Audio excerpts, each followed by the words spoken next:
le blog qui met à l'honneur la parole vivante de Dieu. Je suis heureuse de vous retrouver aujourd'hui pour parler d'un thème bien rythmé. Comme le titre l'indique, nous allons parler musique. Nous savons tous ce qu'est la musique, une forme d'expression qui peut être chantée, donc vocale, ou instrumentale, ou les deux à la fois. La musique est un art qui consiste à organiser ou marier des éléments sonores qui vont constituer une mélodie. Donc, si je fais « oh » en tapant sur ma table, en même temps « oh » et que ça sonne bien, je donne un exemple, pardon, et ça sonne bien, eh bien, je fais de la musique. Enfin, peut-être. Alors, le sujet de la musique a déjà fait couler beaucoup d'encre dans le milieu chrétien, notamment autour du débat de la musique du monde. Pouvons-nous écouter toute forme de musique que nous trouvons dans le monde? Nous n'allons pas aborder cette question, mais nous allons surtout nous intéresser à la place de la musique dans la Bible, à son importance dans notre relation avec Dieu. Vous trouverez un bref article à ce sujet sur le blog ilétécrit.com. Je vous encourage à y faire un tour pour le lire. Ce sera une bonne introduction à ce podcast qui a pour but de creuser un peu plus les choses. Alors, apprêtez bien vos oreilles et c'est parti pour notre petite balade biblique musicale.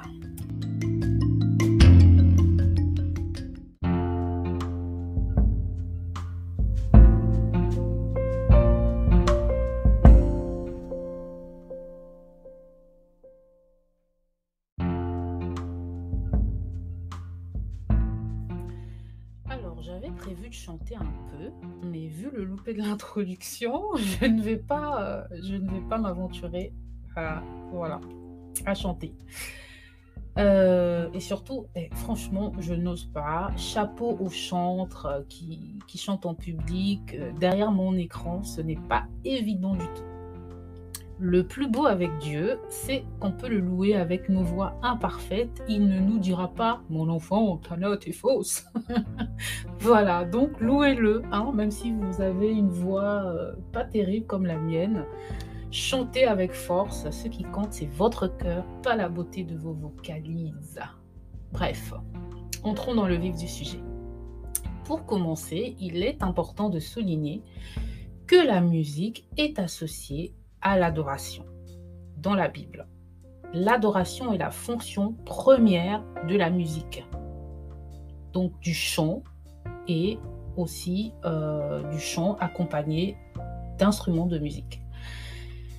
Et la musique est en fait, elle a été créée par Dieu, pour Dieu. Nous lisons dans Apocalypse 5, des versets 8 à 10, je cite, « Les 4 animaux et les 24 anciens se prosternèrent devant l'agneau, ayant chacun des harpes et des coupes d'or pleines de parfums, lesquelles sont les prières des saints. Et ils chantaient un cantique nouveau, disant, tu es digne de prendre le livre et d'en ouvrir les sceaux, car tu as été immolé et tu nous as rachetés à Dieu par ton sang.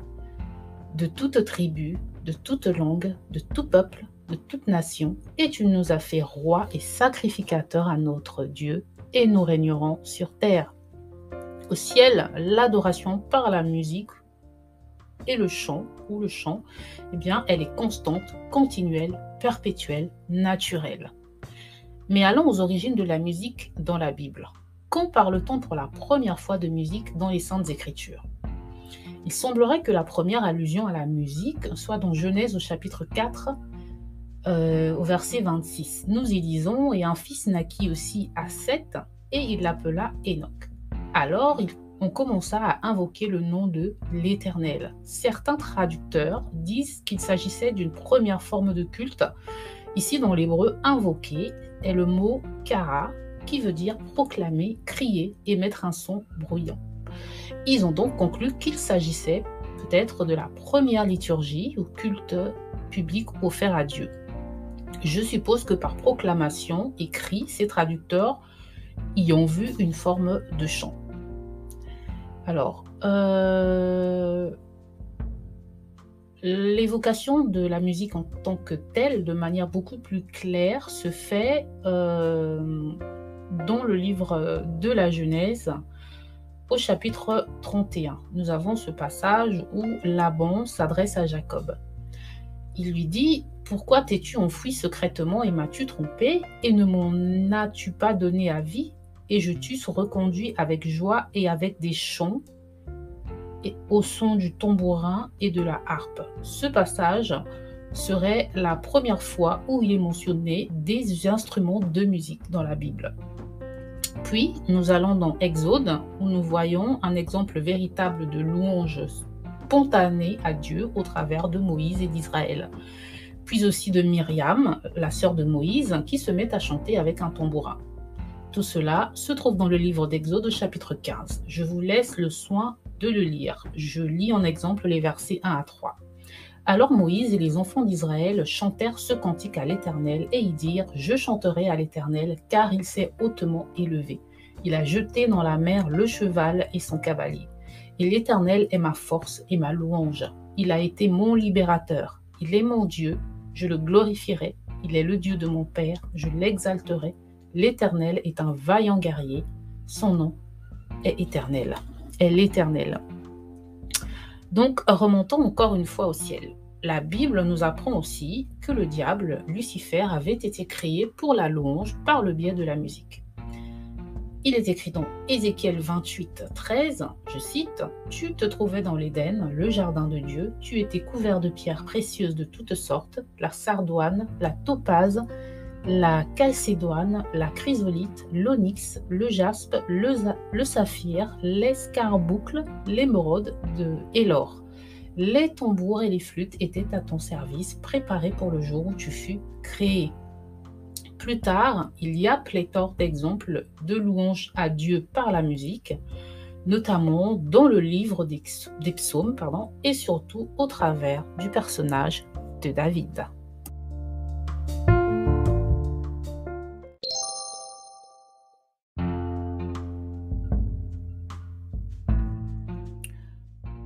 Nous atterrissons donc dans le psaume 43.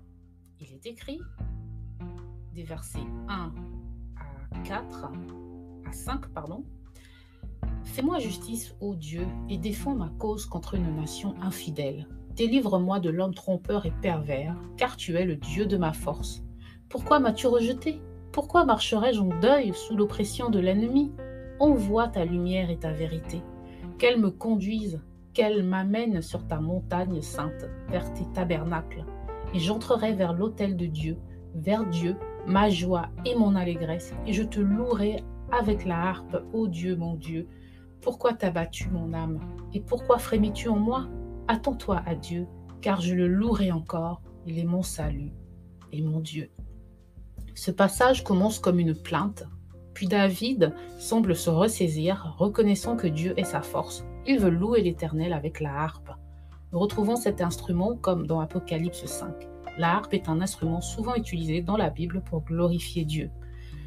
Ce passage nous prouve que, quelles que soient nos circonstances, nous devons louer Dieu, car nous le louons pour qui il est, c'est-à-dire, comme David le dit ici, il est notre force, notre salut, il est lumière et vérité. Pour appuyer cette idée, dans Acte 16, des versets 25 à 34, nous lisons l'histoire de Paul et Silas, qui, en prison, priaient et chantaient les louanges à Dieu. Il s'ensuivit un tremblement et toutes les portes s'ouvrirent et tous les prisonniers furent libérés ce jour-là. Une belle histoire que je vous encourage à lire, car elle nous montre que louer Dieu ne dépend pas de nos circonstances. Dans la joie ou dans le malheur, la louange doit être une constante. Et aussi cette histoire nous montre que le chant, donc la musique ici, vocale, est salvatrice. Dans le psaume 147, au verset 7, il est écrit « Chantez à l'Éternel avec des actions de grâce, psalmodiez sur la harpe à notre Dieu. » Au travers de la musique, nous pouvons remercier Dieu. Et une fois de plus, ici, il est fait mention de la harpe. Peut-être nous faudra-t-il un podcast spécial harpe, c'est à voir. Lorsqu'on examine les psaumes de David et même son histoire, on note que son adoration par la musique était le plus souvent spontanée. Il est question dans la Bible de chants nouveaux, comme dans Apocalypse 5, où les vieillards louent Dieu avec des chants nouveaux. Il est vrai que nous-mêmes, humains, nous nous lassons souvent de nos propres chants, alors notre Dieu mérite bien que nous le louions avec du neuf. D'ailleurs, la musique a une importance telle dans notre relation avec Dieu que lui-même nous inspire des chants nouveaux. Dans Job, au chapitre 8, nous lisons « C'est ainsi que Dieu ne rejette pas l'homme intègre, mais il ne donne pas la main aux méchants, il remplira encore ta bouche de joie et tes lèvres de chants d'allégresse. »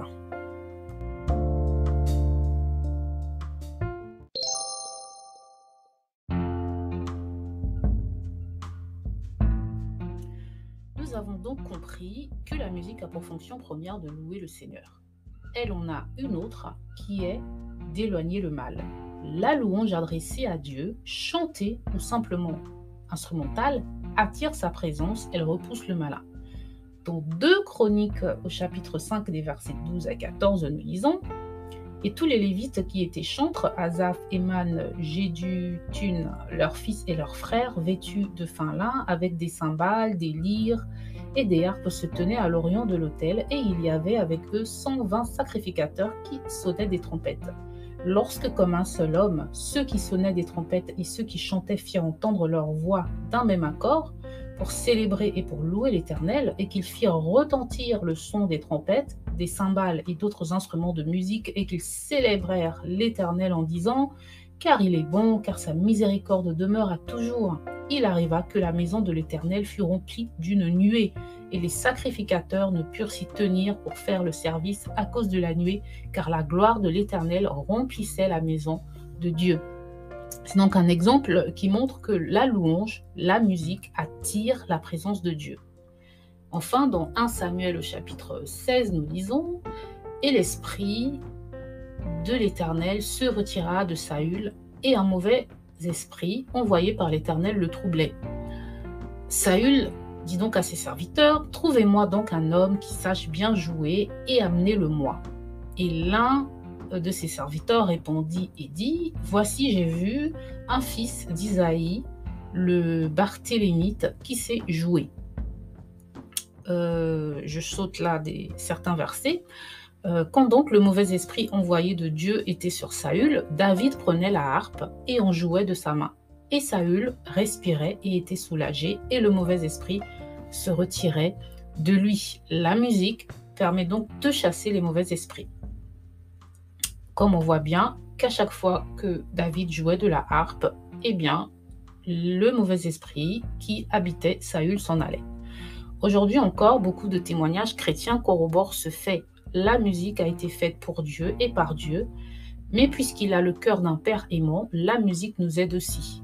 Elle nous aide à nous relever, à nous fortifier, à nous encourager, à nous libérer.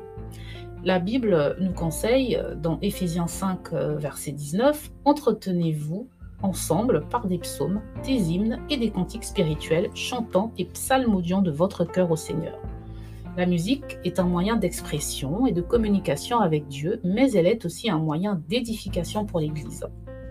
La musique loue Dieu, elle témoigne de lui, elle instruit et fait du bien à l'âme, elle raconte notre cœur au Seigneur. Il est recommandé d'écouter de la louange et même de chanter, de louer dans nos moments les plus sombres. Puisque la musique est un don de Dieu, ne nous en privons pas. La musique a une valeur thérapeutique. Elle provoquerait la production de la dopamine, dite hormone du plaisir. Celle-ci agit positivement sur notre humeur, notre morale. Selon la science, donc, la musique aide à réduire le stress, l'anxiété.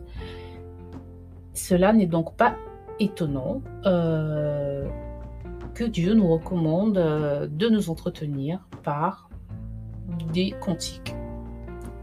Et donc, voilà. Donc, la musique est bonne pour nous. Mais toute musique, je le redis encore, n'est pas bonne pour la santé. Encore faut-il écouter de la bonne musique. Dans l'Église, elle se doit d'être inspirée par Dieu et non par la chair. Mais cela est un sujet pour un autre temps. Voilà pour aujourd'hui. J'espère que nous ne sommes pas passés trop rapidement. J'espère que vous avez saisi l'importance de la musique dans la Bible, la place de la musique dans la Bible, que la musique est premièrement, a pour premier objectif de louer le Seigneur. Elle est donc en général spontanée, que la musique est en général provoquée, puisque elle est faite pour louer le Seigneur, donc pour exprimer sa reconnaissance et sa gratitude, eh bien la musique en général est associée à des sentiments positifs tels que la joie et l'allégresse. Ou l'allégresse, c'est la même chose. Donc voilà, je vous laisse avec ce verset de Jérémie 20, verset 13. Je cite, « Chantez à l'Éternel, louez l'Éternel, car il délivre l'âme du malheureux de la main des méchants. » Merci de m'avoir écouté, soyez tous bénis et à bientôt j'espère pour de plus belles aventures bibliques. Ciao!